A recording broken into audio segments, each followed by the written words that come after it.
जितना हमने अपना पार्लियामान का इज्जत रखा है, अपना दस्तूर का इज्जत रखा है, इस आइन साजी का अमल की इज्जत रखा है, तो उसमें भी सबसे बड़ा किरदार मौलाना फजल रहमान साहब का।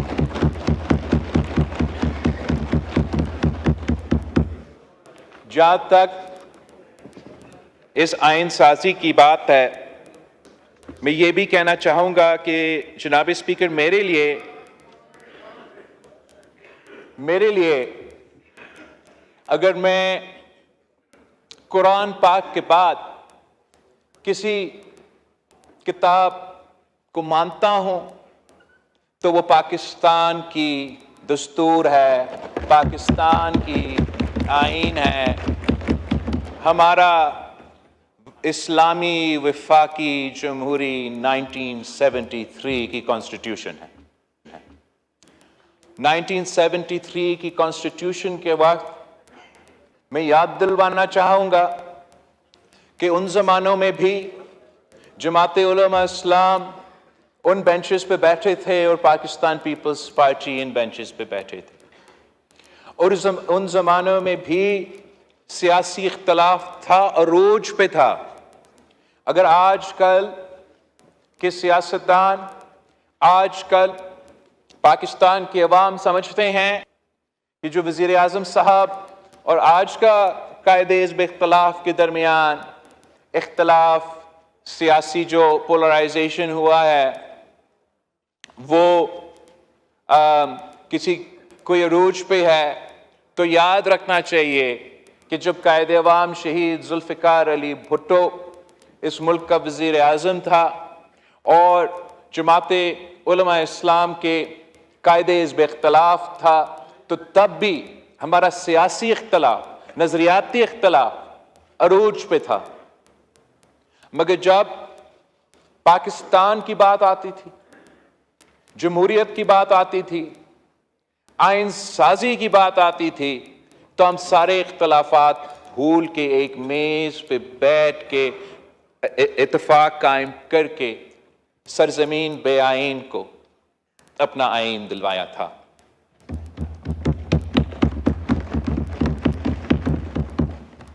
हमने 18वीं तरमीम के वक्त उस दौर के सियासी हालात के मुताबिक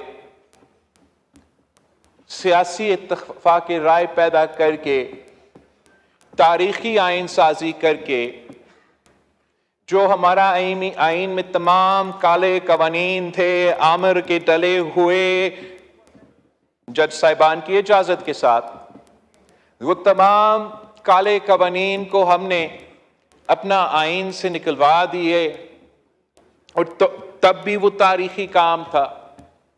आज का दौर का अपना सियासी हालात है, अपना सियासी ग्राउंड रियलिटीज है।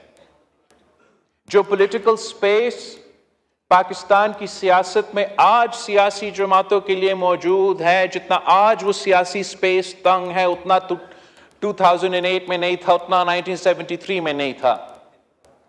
लेकिन सियासतदान के इम्तिहान ही यही होता है कि जितना आपको स्पेस मिलता है, आप उस स्पेस पे कितना खेल सकते हो। और मैं समझता हूं कि मौजूदा सियासी सूरत हाल में जब पॉलिटिकल पोलराइजेशन और पॉलिटिकल पार्टिसनशिप का जो हालात है वो आपके सामने है, जब आमतौर पे ये तासुर दिया जाता है कि पाकिस्तान की सियासतदान एक दूसरे के हाथ तक नहीं मिलाने के लिए तैयार है, जहां हुकूमत के इत्तेहादी ऑपोजिशन की जो लार्जेस्ट पार्टी है, उनसे हमारा बाकायदा राब्ता वैसे इतना ज्यादा नहीं होता।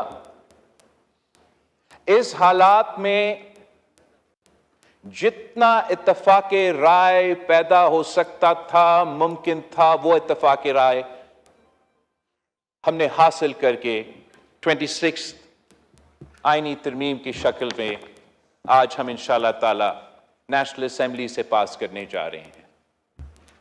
ये बेशक हमारे दोस्त कायदे हिज़्ब इख्तिलाफ और जो अपोजिशन पार्टीज हैं वो इस बिल को वोट नहीं दे रहे, बेशक ना दे, ये भी इनका हक है। मगर मैं समझता हूं कि ये हुकूमती बिल से ज्यादा, इसमें जो पॉइंट्स है हुकूमत के या मतलब हुकूमती जमात मुस्लिम लीग नवाज के सबसे कम नुकात होंगे। इसमें सबसे ज्यादा अगर पॉइंट्स है तो वो पाकिस्तान पीपल्स पार्टी, JUI और 99.99% जो एतराजात PTI के थे वो निकाल के वोट ना दे। कंटेंट तो जनाब स्पीकर जितना क्लोज टू कंसेंसस हो सकता था वो है, और मैं समझता हूं कि ये सियासत की फतह है, ये जमहूरियत की फतह है, ये सियासी जमातों का फतह है, और हमारे भाई वो दे या ना दे ये इनका भी सियासी कामयाबी है।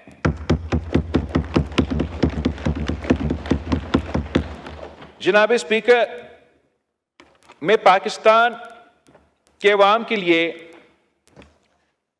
थोड़ा समझाना चाहूंगा कि हम कितना बड़ा काम करने जा रहे हैं। हम वो काम जो 18वीं तरमीम में हमने पार्लियामान में किया, सदर के इख्तियारात वजीर आजम और पार्लियामान को डिवॉल्व किए गए, वफाक के इख्तियारात वसाइल सूबे के साथ डिवॉल्व किए, शेयर किए गए थे। वैसे ही हम आज जो अदालत में पावर कॉन्सेंट्रेटेड था उसको भी हम डिवॉल्व कर रहे हैं, डिवाइड कर रहे हैं, और इंशाअल्लाह ताला ये साबित होगा कि जैसे 18वीं तरमीम ने हमारे पार्लियामान के लिहाज से, वफाक के लिहाज से, जमहूरियत के लिहाज से, डेवोल्यूशन के लिहाज से इनकलाबी रिफॉर्म्स थे, वो इंशाअल्लाह ताला तारीख साबित करते कि जो काम हम आज करने जा रहे हैं ये भी तारीखी काम है।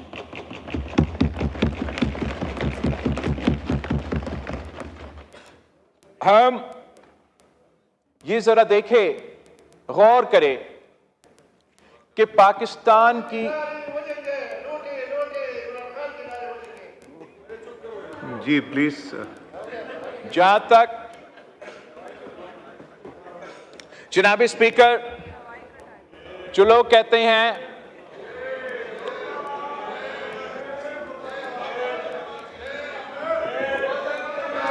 जी चेयरमैन साहब, जी order in the house, order in the house, please तशरीफ रखें। चेयरमैन साहब बात कीजिए प्लीज। चेयरमैन साहब बात। जनाब स्पीकर, मैं पाकिस्तान के अवाम से पूछना चाहूंगा आपके थ्रू कि क्या वो पाकिस्तान की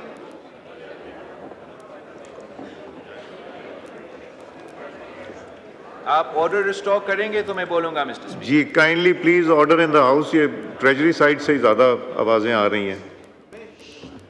जनाब स्पीकर, मैं पाकिस्तान के अवाम से पूछना चाहूंगा कि क्या वो पाकिस्तान के निज़ाम अदल से, पाकिस्तान की इंसाफ के निज़ाम से मुतमिन हैं या नहीं।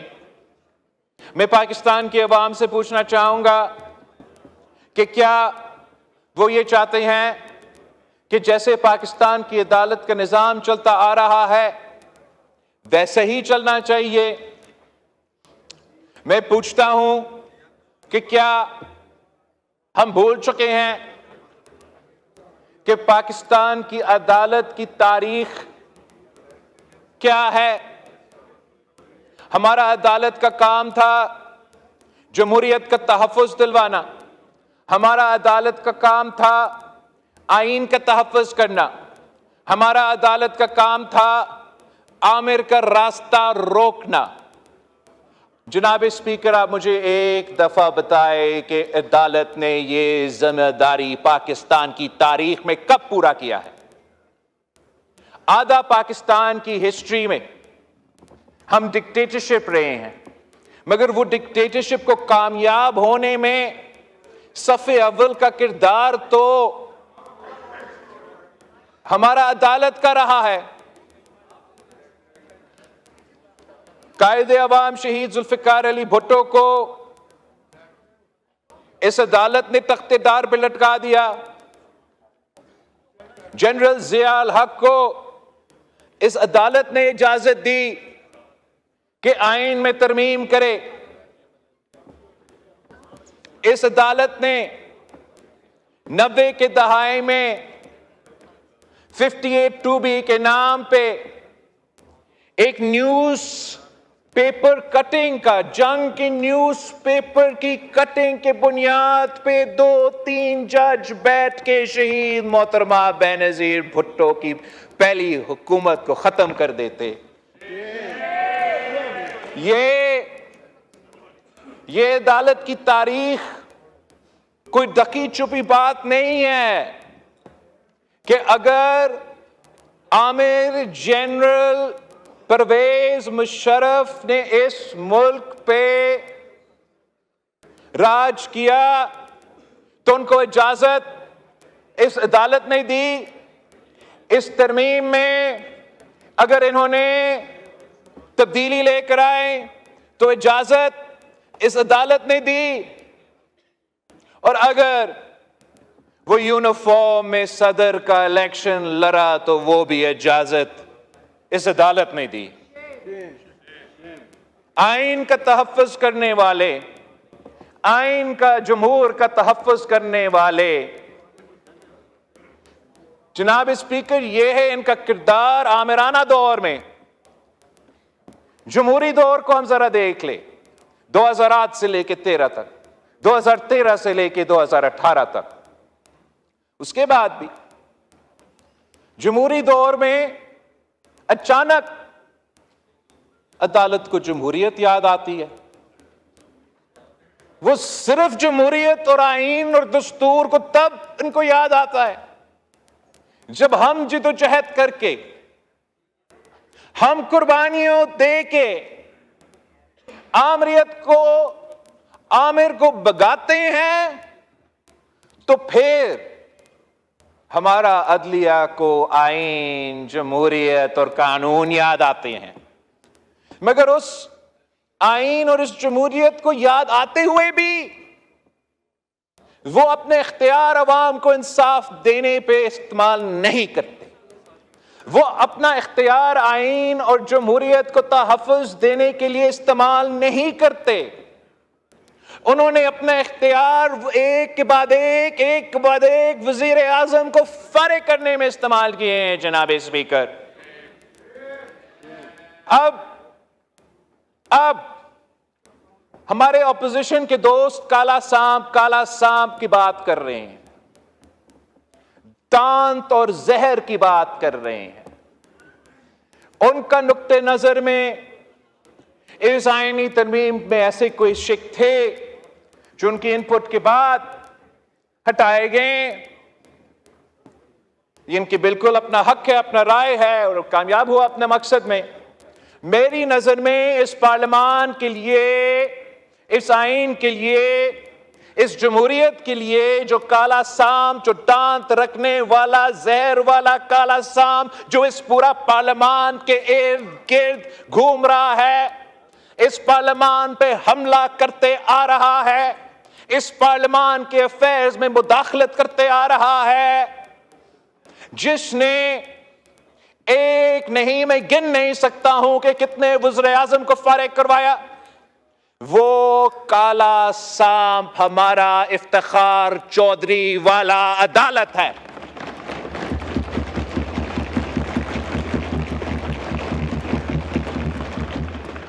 ये क्या बात हुई कि आप हमारा वजीर आजम को तख्तेदार पे लटका दे? आप हमारा वजीर आजम को जो सरेआम दहशतगर्दी के हमले में शहादत कबूल करती है, उसको इंसाफ नहीं दिलवा सकते। आप उसके बाद जो वजीर आजम मुंतखब होते हैं, आप कहते हैं एक खत ना लिखने पे उसको फारिग कर देते हैं।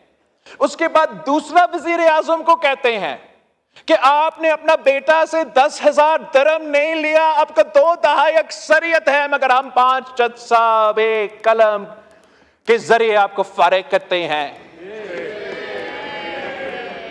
हमने 58(2) भी खत्म किया तो अदालत ने सादिक और अमीन के जरिए वो 58(2) भी वापस अपने पास ले लिया। हमने अदम एतमाद को वो वाहिद जरिया समझा कि ये जायज आईनी जमहूरी तरीका है किसी वजीर आजम को हटाना। तारीख में पहली बार हम वो हमारा अपना इख्तियार इस्तेमाल करते हैं और अदालत एक गैर आईनी 63A के फैसला के थ्रू हमसे वो इख्तियार छीनते हैं, अदम एतमाद का शर्त को डिसफंक्शनल बना देते हैं। तो इसका मतलब क्या कि फौजी जनरल को इजाजत वजीर आजम को हटाना, काला कोट पहनने वाला को इजाजत वजीर आजम को हटाना, मगर इस हाउस के नुमाइंदे जो पाकिस्तान के अवाम के मुंतखब नुमाइंदे हैं, उनके पास ये इख्तियार नहीं, उनका वोट गिना नहीं जाएगा, वो नाअहल होगा। ये किस किस्म का मजाक था जनाब स्पीकर? ये क्या चाह रहे थे कि हम अपने हाथ पे हाथ बैठ के ये तमाशा ये मजाक देखते रहते? हम पे फर्ज था, हमारा ये जिम्मेदारी था बेहैसियत सियासतदान, बेहैसियत पार्लियामान के मेंबरान, कि हम अपना हाउस का पार्लियामान का अथॉरिटी असर्ट करते और वो जो गैर जमहूरी अमल था जुडिशल रिफॉर्म्स के थ्रू उसको टेस्ट करने की कोशिश की। और हमारा जुडिशल रिफॉर्म्स के 2-3 ही कंपोनेंट्स है जनाब स्पीकर। एक है कॉन्स्टिट्यूशनल कोर्ट, आईनी अदालत, वफाकी आईनी अदालत। इस पे जनाब स्पीकर बहुत ही तंकीद हुआ, तो मैं चाहूंगा कि मैं इसको एक तारीखी कॉन्टेक्स्ट में इस पॉइंट को जरूर आपके सामने रखूं कि ये आईनी अदालत का कॉन्सेप्ट कहां से आया। कायद आजम मोहम्मद अली जिन्ना साहब ने गोल मेज कॉन्फ्रेंस में पहले ये तजवीज दी। कायद आजम मोहम्मद अली जिन्ना को यह मौका नहीं मिला कि इस मुल्क को वो अपने हाथों से आईन देता। हमें जो उसका 10 साल पहले, इस मुल्क का बनने के 10 साल पहले जो ख्याल था वो ये कि किसी एक अदालत में इतना इख्तियार इकट्ठा नहीं होना चाहिए और अलग अलग अदालत होना चाहिए, सिविल, क्रिमिनल और नॉर्मल मैटर्स के लिए, और अलग अदालत होना चाहिए आईनी मैटर्स के लिए, वफाकी मैटर्स के लिए। कायद आज़म मोहम्मद अली जिन्ना ने ये बीज बोया, ये सोच रखा। उसके बाद जस्टिस डुराब पटेल साहब ने, जनाब स्पीकर, और जस्टिस डुराब पटेल साहब के बारे में मैं ऑनरेबल हाउस को याद दिलवाना चाहूंगा कि जस्टिस पटेल साहब ऐसे मुंसिफ था जो कायदे अवाम शहीद जुल्फिकार अली भुट्टो के कत्ल केस में एक जस्टिस था, जज था, और जो इंसाफ मुझे आज जस्टिस फाइज ईसा का अदालत ने दिलवाया, वो इंसाफ जस्टिस डुराब पटेल ने उस बेंच पे बैठे हुए अपना ऑर्डर में लिखा।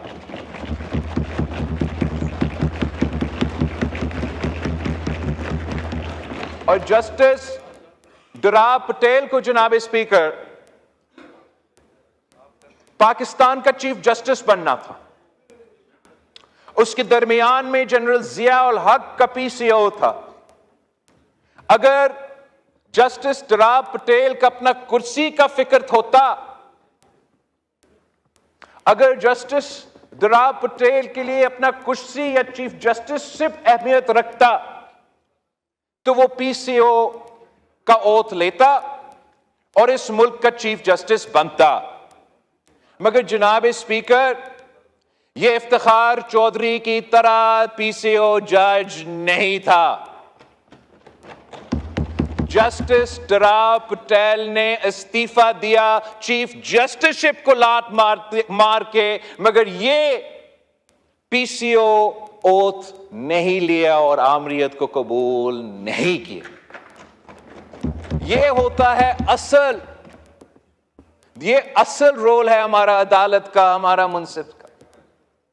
और वही जस्टिस डराब पटेल ने फिर इसके बाद HRCP का बुनियाद रखा। उसका बुनियाद रखते हुए जस्टिस पटेल साहब ने अपना एक्सपीरियंस से जो सीखा, उसके नतीजे में यह तजवीज दी कि पाकिस्तान में एक आईनी अदालत होना चाहिए जहां तमाम सूबों का बराबरी की नुमाइंदगी हो। उसी सोच को आगे लेके चलते हुए हमने 2006 में आपस में यह तय किया, शहीद मोहतरमा बेनजीर भुट्टो ने, मियां मोहम्मद नवाज शरीफ साहब ने, फिर APDM के प्लेटफॉर्म में तमाम सियासी जमातें जो उस तरफ बैठे हैं, चाहे वो PTI हो, चाहे वो हमारा मौलाना फजल रहमान साहब हो, तमाम जमातें अगर ARD के हिस्से नहीं थे तो APDM के हिस्से तो थे। और APDM में भी चार्टर ऑफ डेमोक्रेसी पेश हुआ और उनके तमाम मेंबर्स ने उस वक्त उस डॉक्यूमेंट का हमायत किया। मतलब 2006 में हम दोनों में ने और पाकिस्तान के तमाम जमहूरी सियासी जमातों ने भी आईनी अदालत के हक में फैसला दिया। कहानी वहां भी रुकता नहीं सही। उसके बाद भी 2008 से लेकर 13 तक हमने तमाम कोशिश की। जो 19वीं तरमीम की कहानी है वो तारीख का हिस्सा है। हम सब जानते हैं कि ये जो अदालत हमारे साथ बैठा है वो काला सांप बन के हमारा 18वीं तरमीम की इर्द गिर्द घूम रहे थे। वो धमकी दी कि आपकी पूरी की पूरी 18वीं तरमीम जो 2 दहाई ने इस हाउस की कुल तादाद की हमायत हासिल थी, जिस पे तमाम सियासी जमातों ने इत्तेफाक किया, जिसके लिए मेरे जमात ने 30 साल सियासी जदोजहद लड़ी, शहीद मोहतरमा बेनजीर भुट्टो ने शहादत कबूल की। इसलिए कि हमने कहा कि जुडिशल रिफॉर्म्स होना चाहिए। जमहूरियत का champion chief justice Iftikhar Chaudhry ने कहा कि मैं आपका पूरा 18वीं तरमीम को बाहर फेंक दूंगा, और इनके ब्लैकमेल में आके इस हाउस ने 19वीं तरमीम पास कर दी और जुडिशल रिफॉर्म्स का रास्ता तब रुक गया। 2013 में पाकिस्तान पीपल्स पार्टी के मंशूर में आईनी अदालत बनाने का वादा। 2022 में लाहौर में आसमा जहांगीर कॉन्फ्रेंस हुआ, जिसका ओपनिंग और क्लोजिंग एक मैंने किया, एक जस्टिस फायज ईसा साहब ने किया। उसी कॉन्फ्रेंस में आईनी अदालत की हमायत किया। और क्यों हमायत की? ताकि पाकिस्तान का अथॉरिटेरियन अदालत का वाहिद हल उस सिविल सोसाइटी का बैठक ने यह समझा कि आईनी वफाकी अदालत है। और अगर उन्होंने उस कॉन्फ्रेंस में कहा, रज़ा रब्बानी साहब ने कहा कि अगर आईनी अदालत नहीं तो कम से कम हमें आईनी बेंच दे दे। 2023 अगस्त जनाब स्पीकर, सिविल सोसाइटी का कॉन्फ्रेंस होता है। तमाम स्टेक होल्डर्स को बशमूल सियासी जमातों, पाकिस्तान पीपल्स पार्टी का सेनेटर बाबर और इनका PTI का सेनेटर भी उसी बैठक में मौजूद थे। वो डॉक्यूमेंट आज भी चार्टर ऑफ डेमोक्रेसी 2.0 का नाम पे मौजूद है। उसमें भी उनका पहला मुतालबा है कि चार्टर ऑफ डेमोक्रेसी का अंदरूनी मिशन पूरा करो, वफाकी आईनी अदालत बनाओ। 2024 में मेरे पीपुल्स पार्टी का मंशूर का हिस्सा है। अब मैं पूछता हूं कि ये नई बात है जनाब स्पीकर, हमने जल्दबाजी की, हमें अभी ये पॉइंट याद आया? नहीं जनाब स्पीकर, ये जद्दोजहद, ये सोच कायदे आजम मोहम्मद अली जिन्ना से लेके आज तक की डिबेट रहा है। इंशाअल्लाह ताला हम वो मिशन पूरा करने जा रहे हैं। ये पाकिस्तान की अदालत में हम वो डेवोल्यूशन, वो डिवीजन ऑफ पावर कर रहे हैं जिससे ना सिर्फ पाकिस्तान की आम आदमी को फौरी और जल्दी इंसाफ मिलेगा, मगर जनाब स्पीकर, सियासत, politics is the art of the possible. सियासत में जिद नहीं हो सकता। अगर हम अपने जिद पे कायम रहेंगे तो कामयाबी मुश्किल होगा। तो जब आईनी अदालत पे इतना तंकीद हुआ तो पाकिस्तान पीपल्स पार्टी ने, हमारे दोस्त जो अपोजिशन में बैठे हैं, मौलाना फजल रहमान साहब का मुतालबा, पीटीआई का मुतालबा मानते हुए आईनी अदालत को छोड़ दिए और हम आईनी बेंच बनाने जा रहे हैं। तो जनाब स्पीकर, जैसे विलियम शेक्सपियर ने कहा कि a rose by any other name is still a rose। तो चाहे वो आईनी अदालत हो या आईनी बेंच हो, पाकिस्तान की अवाम का काम होने जा रहे हैं। इससे बड़ा काम मैं समझता हूं जनाब स्पीकर वो ये कि हम अपना वफाकी अदालत को बराबरी का नुमाइंदगी दे रहे हैं तमाम सूबे को, और ये बहुत बड़ा अचीवमेंट है। हमने जब 1973 की आइन बनाया तो तब हमने चारों सूबों कायम की। चारों सूबों कायम करते हुए हमने नेशनल असेंबली के साथ साथ सेनेट ऑफ पाकिस्तान बनाया, जो कि हमारा वफाक का नुमाइंदगी करता है और बराबरी की बुनियाद पे करता है। मगर हमने ये काम अब अपना अदालत में भी कर दिया। जब हमने सेनेट ऑफ पाकिस्तान बनाया तो तब किसी ने ये नहीं कहा कि आप पार्लियामान के ऊपर पार्लियामान बना रहे हो, किसी ने ये नहीं कहा कि आप पार्लियामान को, नेशनल असेंबली को अंडरमाइन कर रहे हो, बेइख्तियार बना रहे हो। सब मान चुके हैं कि इस कदम से हमने अपना वफाक को मजबूत बनाया है और इंशाअल्लाह ताला वैसे ही बराबरी के बुनियाद पे जो वफाकी अदालत बनेगा, वफाकी बेंच बनेगा, वो पाकिस्तान का चारों सूबों की जो काम हमने सेनेट में किया, पार्लियामान में किया, वो काम हम इंशाअल्लाह ताला अपने अदालत में करने जा रहे हैं। इसके साथ साथ जनाब स्पीकर, जो जुडिशल रिफॉर्म से सबसे बड़ा कामयाबी है वो ये कि जुडिशल अपॉइंटमेंट के प्रोसेस पे हमने पाकिस्तान का पार्लियामान, पाकिस्तान के अवाम की नुमाइंदगी का रोल वापस दिलवा दिया गया है। जनाब स्पीकर, पूरी दुनिया में ऐसे मिसाल नहीं मिलता, पूरी दुनिया में ऐसे मिसाल नहीं मिलता कि जज को लगाए और जज को हटाए। ये तो होता नहीं है। लेकिन यहां उल्टा हमें कहते हैं कि ये सियासतदान कौन होते हैं, कौन? हम मुंतखब नुमाइंदे हैं, पाकिस्तान के नुमाइंदे हैं, ये हमारा काम है।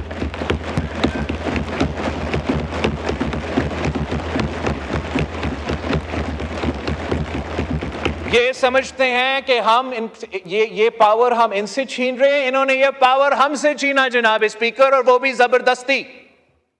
पाकिस्तान की तारीख देके, इस खित्ते की तारीख देके, जजेस का अपॉइंटमेंट और जजेस का रिमूवल का तारीख क्या रहा है। एक जमाने में ये बादशाह या जो the king and queen of England के पास इख्तियार थी, जज को लगाना, जज को हटाना। उसके बाद गवर्नर जनरल के पास ये इख्तियार था, जज को लगाना, जज को हटाना। उसके बाद 1950s में बकायदा ये इख्तियार सदर पाकिस्तान के पास था, जज को लगाना, जज को हटाना। 1960s के आइन के थ्रू हमने ये फैसला किया कि जज को लगाना तो सदर पाकिस्तान का काम जज को हटाना, सुप्रीम जुडिशल काउंसिल। 1973 में हमने वही इख्तियार रखा कि हम लगाएंगे, सुप्रीम जुडिशल काउंसिल हटाएंगे। यह इख्तियार चलता रहा।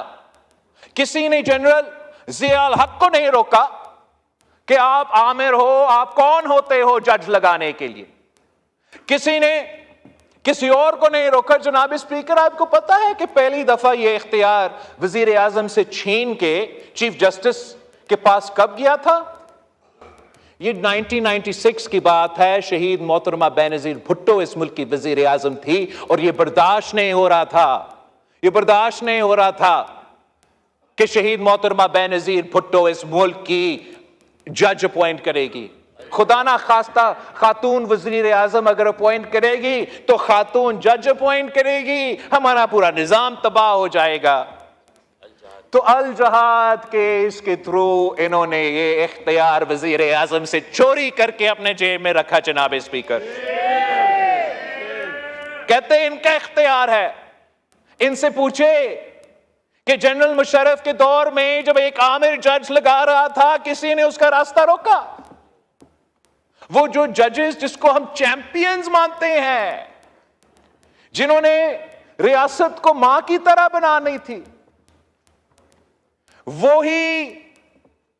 वही जजेस ने मुशर्रफ के दौर में पीसीओ ओथ लिया था। जनाब स्पीकर, जब उनका कुर्सी खतरा में आ गया तो फिर उनको जमहूरियत याद आ गई, फिर उनको आजाद अदालत याद आ गई। और हम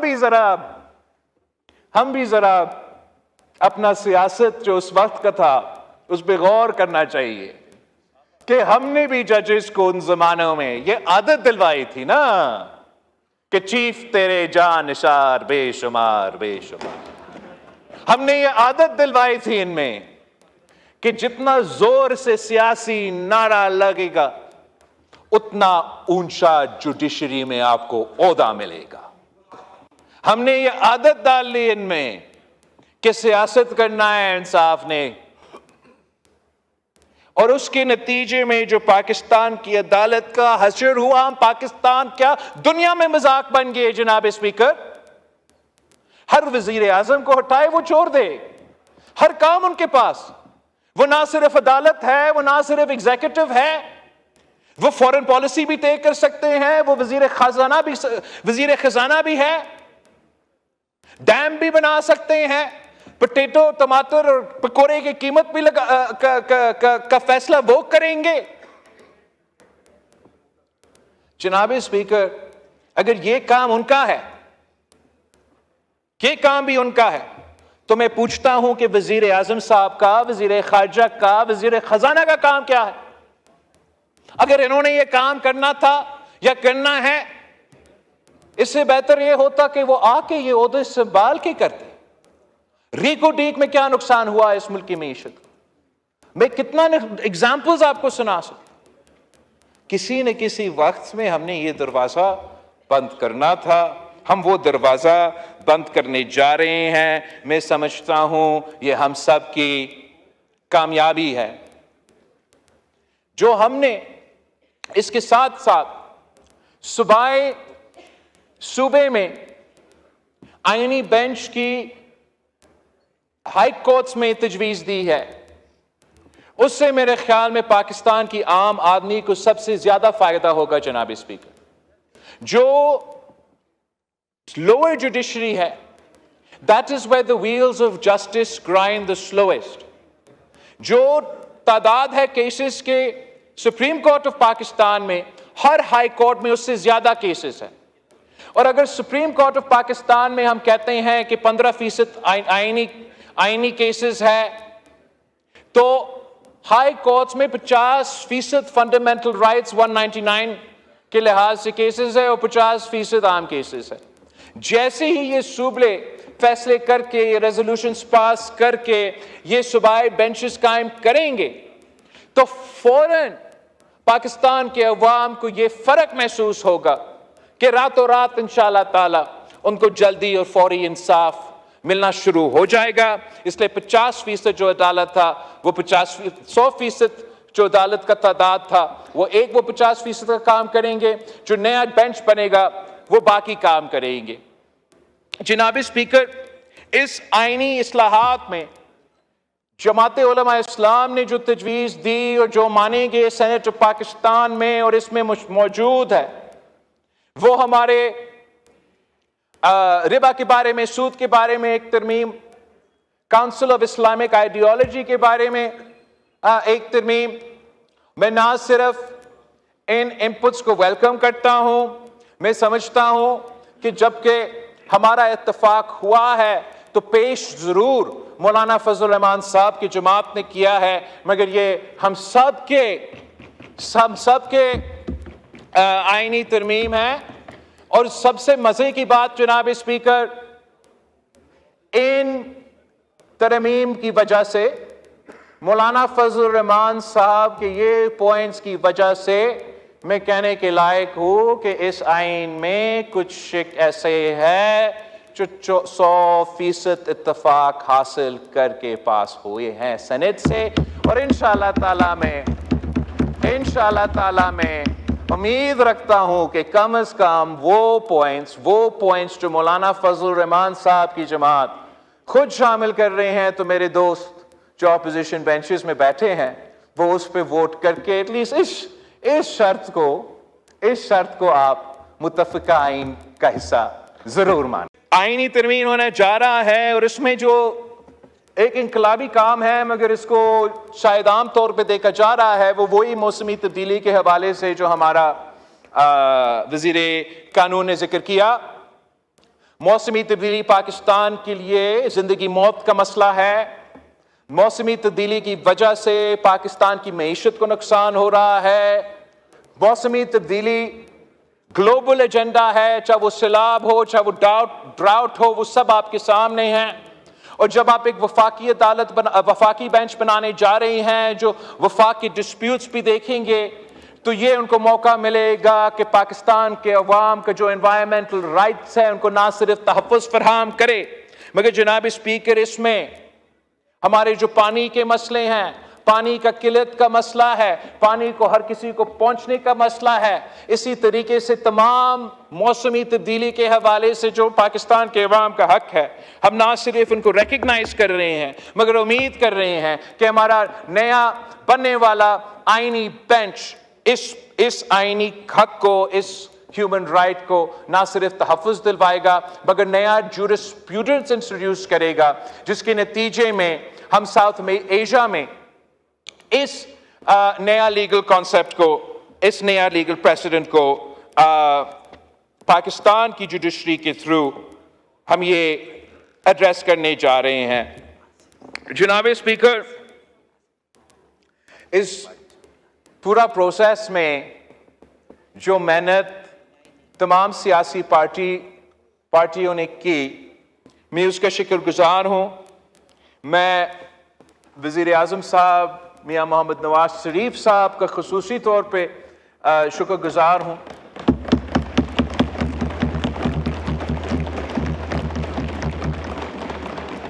हमारा MQM के दोस्तों का शुक्रगुजार हूँ, IPP के साथियों का, PMLQ का। कोई रह तो नहीं गया? मौलाना फजल रहमान साहब का जमाते उलमा इस्लाम के बगैर तो ये काम हो ही नहीं सकता था। आपका शुक्रिया अदा भी करने वाला हूं, इंतजार करे भाइयों। मैं ANP का एमल वाली खान साहब का शुक्रगुजार हूं।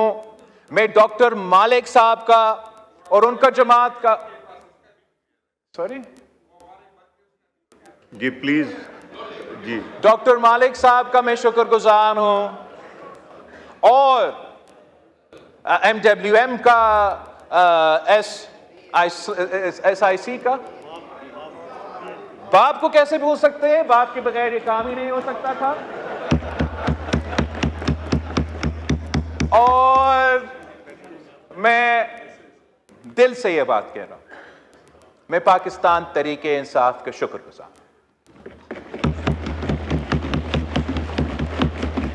हम आपकी सियासी मुश्किलात का एहसास करते हैं।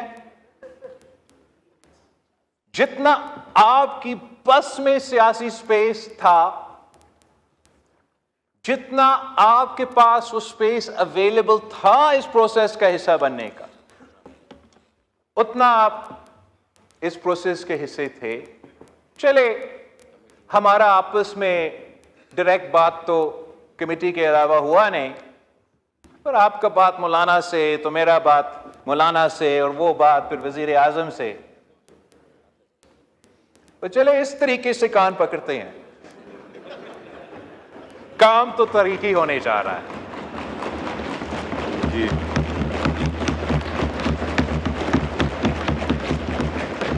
और इस तारीखी काम में आपका किरदार है। आपके जब एतराज निकले तो वो भी आपका एक किस्म का सियासी कामयाबी है। काश काश काश आप अपने ही सियासी कामयाबियों को शिकस्त की तरह पेश नहीं करते। अगर आप इसमें हिस्सा डालते, अपना तरमीम लेकर आते, अपना वोट करते, इससे बेहतर होता। जितना मुमकिन था वो हमने करके दिखाया।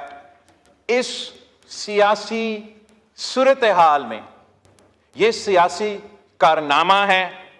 हम दुआगो है कि हमारा ये जो मेहनत के नतीजे में जुडिशल रिफॉर्म्स होने जा रहे हैं, जो चार्टर ऑफ डेमोक्रेसी के नामुकम्मल मिशन को हम मुकम्मल करने जा रहे हैं, दुआ हमारा ये है कि नीयत मेरा साफ था, मौलाना फजल रहमान साहब का नीयत भी साफ। उम्मीद ये है कि जो इंसाफ हम दिलवाना चाह रहे थे वो इंसाफ इंशाअल्लाह ताला हमारा आईनी बेंच, हमारा सूबाई बेंच दिलवाएंगे। और मैं फ़ख्र करता हूँ जनाब स्पीकर कि जब आप इस हाउस के अंदर आते हैं तो it says the foundation stone of the national assembly has been laid by Shaheed Zulfikar Ali Bhutto. मैं फ़ख्र करता हूँ जनाब स्पीकर, आप उसी अदालत जो मेरे ख़ानदान के लिए वो supreme court is like a crime scene for the judicial murder of Shaheed Zulfikar Ali Bhutto, मगर उस अदालत का भी फाउंडेशन स्टोन कायदे अवाम और फिर शहीद मोहतरमा बेनज़ीर भुट्टो। इस आईन का फाउंडेशन स्टोन कायदे अवाम, 18वीं तरमीम के फाउंडेशन स्टोन सदर ज़रदारी। और मैं फ़ख्र से कह सकता हूं कि 26 आईनी तरमीम, जुडिशल रिफॉर्म और चार्टर ऑफ डेमोक्रेसी की शहीद बीबी के अंदरूना मिशन को पूरा करने में मौलाना फजल रहमान साहब के साथ साथ मेरा भी किरदार है इसका फाउंडेशन करने के लिए। पाकिस्तान जिंदाबाद।